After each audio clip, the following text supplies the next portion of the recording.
ഗേളി മീഡിയയിലേക്ക് സ്വാഗതം. എൻ്റെ ചാനൽ ആദ്യമായിട്ട് കാണുവാണെങ്കിൽ സബ്സ്ക്രൈബ് ചെയ്യുക, സപ്പോർട്ട് ചെയ്യുക. നിങ്ങളുടെ വിലയേറിയ അഭിപ്രായങ്ങൾ കമൻറ്റായി രേഖപ്പെടുത്തുക. തൊട്ടടുത്തുള്ള ബെല്ലൈക്കൺ കൂടി ഒന്ന് അമർത്തിയേക്കുക. അപ്പോൾ ഞാൻ വീഡിയോസ് ഇടുമ്പോൾ നോട്ടിഫിക്കേഷൻ നിങ്ങൾക്ക് ലഭിക്കുന്നതായിരിക്കും.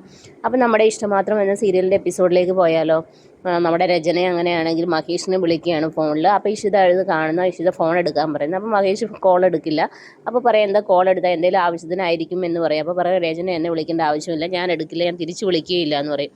അപ്പോൾ ഇഷിത എഴുന്നേറ്റിട്ട് പറയാം എന്തെങ്കിലും ചെയ്യുന്നു പറഞ്ഞ് എഴുന്നേറ്റ് പോകുമ്പോൾ മഹേഷ് പറയും എനിക്ക് ഇഷിതയുടെ മുന്നിൽ എന്ത് വേണമെങ്കിലും സംസാരിക്കുക, അതുകൊണ്ട് നീ പോകേണ്ട ആവശ്യമില്ല എന്ന് പറയും. അപ്പം വീണ്ടും നമ്മുടെ രചന ഫോൺ വിളിക്കുകയാണ്. അപ്പം ഇഷിത പറയും കോൾ എടുക്കാൻ പറയും. അങ്ങനെ കോൾ എടുക്കുക. അപ്പോൾ എന്താണെന്ന് ചോദിക്കുക. അപ്പോൾ പറയും സഹായിച്ചതിന് നന്ദിയൊക്കെ പറയും. അപ്പോൾ പറയും നന്ദി പ്രകടനമൊക്കെ കഴിഞ്ഞല്ലേ, എനിക്ക് കൂടുതലൊന്നും കേൾക്കണ്ട.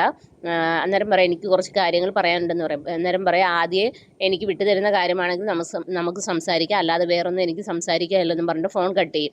അപ്പോൾ ഇഷിത പറയും അങ്ങനെ കട്ട് ചെയ്ത് ശരിയായില്ല, കാരണം അവൾക്ക് എന്താ പറയാനുള്ളതെന്ന് അറിയേണ്ടതെന്ന് ചോദിക്കുക. അപ്പം മഹേഷ് പറയും എനിക്ക് അവൾ പറയാനുള്ളതൊന്നും കേൾക്കണ്ട, അവൾ എന്നോട് ചെയ്ത് ഒരിക്കലും ഞാൻ മറക്കില്ല, കാരണം അത് അങ്ങനെ ക്ഷമിച്ചു കഴിഞ്ഞാൽ മഹേഷ് മരിച്ചു എന്ന് വിചാരിച്ചാൽ മതി എന്ന് പറയും. അങ്ങനെ അവിടെ നിന്ന് ഇഷിത അങ്ങ് പോകണം. അപ്പം നമ്മുടെ പിന്നെ രാമനാഥനാണ് രാമൻ പറയുന്നു ഇഷിതയോട് ഇങ്ങനെ കുഞ്ഞിൻ്റെ കാര്യങ്ങളൊക്കെ പറയുന്നു, എത്രയും പെട്ടെന്ന് ഒരു കുഞ്ഞിനെ വേണം മോളെ എന്നൊക്കെ പറയുന്നു. അപ്പോൾ ഇഷിത അതൊക്കെ കേട്ടിങ്ങനെ വളരെ വിഷമത്തോടെ ഇരിക്കുകയാണ്.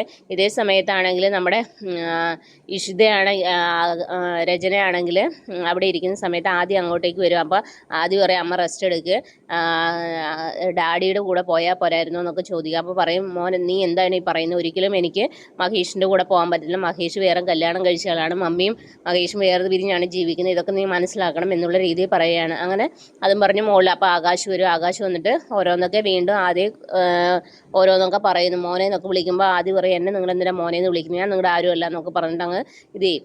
അപ്പോൾ അത് കഴിഞ്ഞിട്ട് രചനം ആകാശിനോട് പറയും ആകാശാണ് ഇങ്ങനെ അവനെ ഇങ്ങനെ ആക്കിയത്, അതുകൊണ്ട് കുറച്ച് മയത്തിലൊക്കെ സംസാരിക്കാൻ പറയും. അപ്പോൾ പറയും ഞാൻ എൻ്റെ സ്വഭാവം മാറ്റുവാണ്, അവനെ നിനക്ക് തന്നെ ഞാൻ നിൻ്റെ കൂടെ തന്നെ നിർത്തും, മഹേഷിൻ്റെ കൂടെ പോകാൻ അനുവദിക്കത്തില്ല, അതിനുവേണ്ടി ഞാൻ ശ്രമിക്കും എന്നുള്ള രീതിയിലൊക്കെ പറയുകയാണ്. പിന്നീട് നമ്മുടെ സ്വപ്നവല്ലിയുടെ അല്ല നമ്മുടെ പ്രിയാമണിയും അവരുടെ വീട്ടിലെ കാര്യങ്ങളാണ് കാണിക്കുന്നത്. നമ്മുടെ സുചിത്രയാണെങ്കിൽ വിനോദിനെ കണ്ടിട്ട് വരുന്നു. അങ്ങനെ വീട്ടിൽ വന്നതിന് ശേഷം കാര്യങ്ങളൊക്കെ പറയുന്നു. അതിനുശേഷം ഇഷിതയുടെ കാര്യങ്ങളും സംസാരിക്കുന്നു. അപ്പം ഇഷിതയോട് കുറച്ചും കൂടെ ഇതാകാനൊക്കെ പറയുന്നു, കാരണം ഇങ്ങനെ പോയി കഴിഞ്ഞാൽ മഹേഷും രചനയും ഒന്നിക്കും എന്നുള്ള കാര്യം അവർക്കറിയാം. അതുകൊണ്ട് അവർ അതിന് ഒരു തടയിടാൻ വേണ്ടി മാഷിനോട് പറയുകയാണ് അവളോട് സംസാരിക്കണം എന്നുള്ളത്. അങ്ങനെ ഇതൊക്കെയാണ് ഇന്നത്തെ എപ്പിസോഡിലുള്ളത്. നാളത്തെ എപ്പിസോഡ് എന്ന് പറയുന്നത് നമ്മുടെ ഇഷിതയുടെ കുഞ്ഞിന് വേണ്ടി എല്ലാവരും ആത്മാർത്ഥമായി ആഗ്രഹിക്കുകയാണ്.